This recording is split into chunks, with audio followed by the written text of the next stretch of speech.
అరే వాల్యూమ్ ఎట్రా. కష్టాలు చన్నీళ్ల లాంటివి. 4 చెంబులు పోసుకుంటే 5వ చెంబు నుంచి సుఖంగానే ఉంటుంది, అనుమానం లేదు.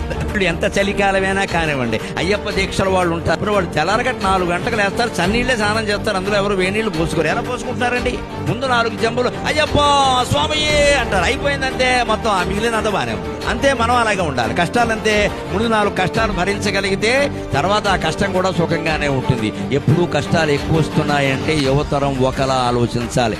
బాగా వాతావరణం ఉక్కబోస్తోంది అంటే వర్షం కురుస్తుంది ఖచ్చితంగా. వేసిన సెగ్గడ్డ ఉక్కబోస్తుందంటే వర్షం వస్తుంది. సెగ్గడ్డ ఇక్కడ వేసిన కురుపు బాగా సలుపుతోంది అంటే సంతోషించాలి, పగిలిపోతుంది అన్నమాట. బాగా ఉక్కబోస్తుంది అంటే వర్షం వస్తుంది. అంతేకాదు, వేడి నీళ్ల కోసం అంటించిన కట్టెల పొయ్యి నుంచి బాగా పొగ వస్తుంది అంటే వెంటనే జ్వాల వస్తుంది ఖచ్చితంగా. అలాగే కష్టాలు నీ జీవితంలో కమ్మాయి అంటే భగవద్ అనుగ్రహం వర్షం రూపంలో కురవడానికి సిద్ధంగా ఉంది.